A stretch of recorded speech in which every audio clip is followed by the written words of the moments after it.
Borvo and Captain Kale plan to assault a Trade Federation base on Naboo. However, before the attack can take place, you must disable the communications web controlling the target base. Pinpoint and destroy the central comm satellite to disable the web.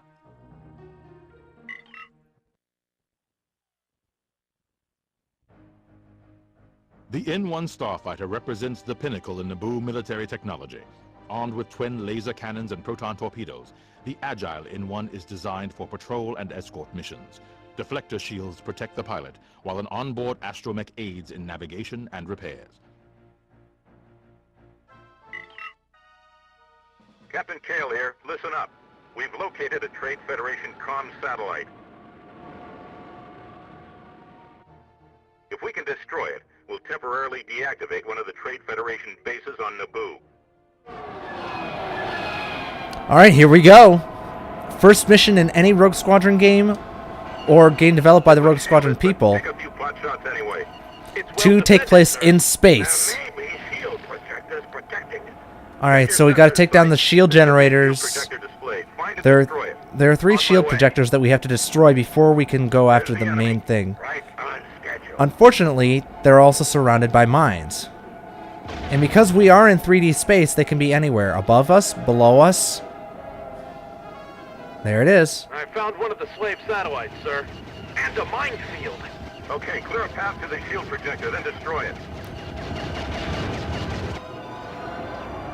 Whoa. Remember what I said about the N-1 being the best craft in the game? Well, it is. It's maneuverable. The controls are tight, just like in Rogue Squadron. You can brake, take your time, and open fire. Looks like we've got some mines pecking at us from right now, but keep hammering away, fire another torpedo, and take down the satellite.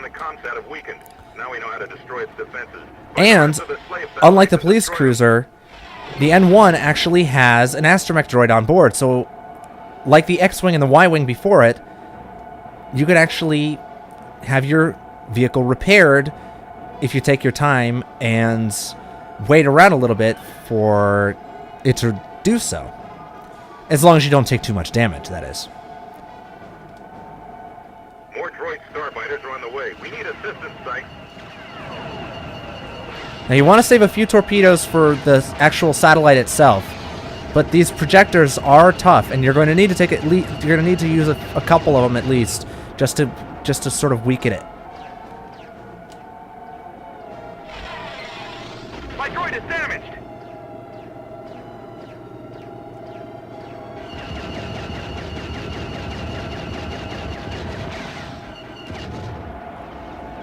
Alright, we need to pull out a little bit.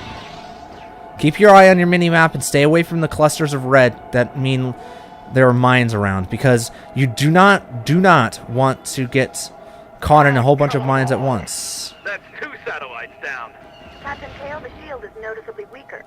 Our blasts are finally having an effect. Now, head to the last satellite. And unless you're really close to unless you're flying from above down towards the mines, they're almost impossible to see against the black background of space. So it opens up an entire new world, basically, of tactics to actually have missions in space with enemies that you can't see, and, you know, actual space camouflage and things like that. It's just, I wish that they did more of that in these games. But out of both games for the N64, this game and Rogue Squadron, this is the only mission that takes place in space.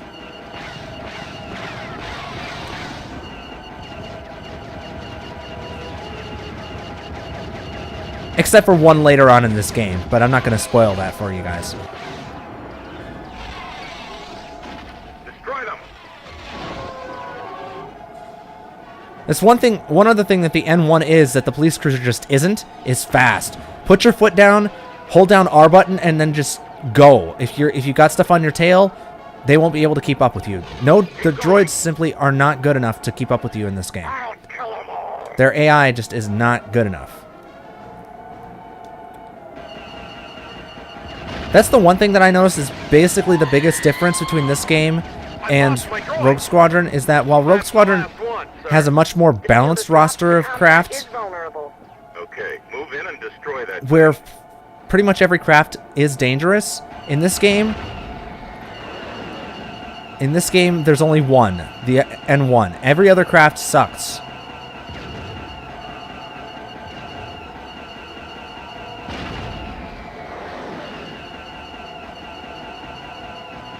Now you might think you're lowering your accuracy score a lot. Well, no, actually, there's a little glitch in this mission that makes it really easy to get your accuracy score good enough for a gold. It's if you attack the satellite directly and just aim anywhere on it, each one of those shots counts as a hit on an enemy target, which means that you can literally sit back. Take out those missile launchers. You can sit back and just fire at its superstructure anywhere you want, and it'll count as a hit. Which you're going to want to do anyway, because there are missile launchers and turrets down here on the missile launchers and turrets down around the edge that you want to take out before you can get too close to actually destroy the thing.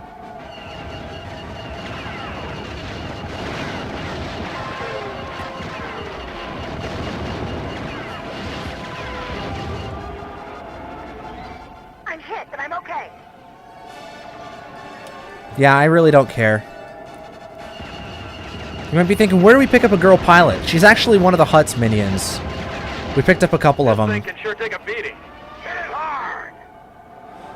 The guy with the raspy voice is going to be sticking with us, as I mentioned, so get used to his little anecdotes during the combat.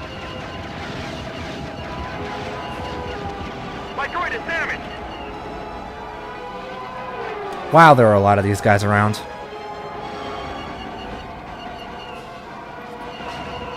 Ouch! Thanks, Kale. Thanks a lot.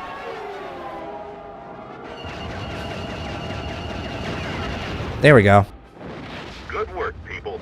We just put a Trade Federation base to sleep. We need to act fast. It won't be long before they replace this comm stack. We're on our way. This is actually really solid strategy on the part of whoever made up this idea, Captain Kale or whoever else.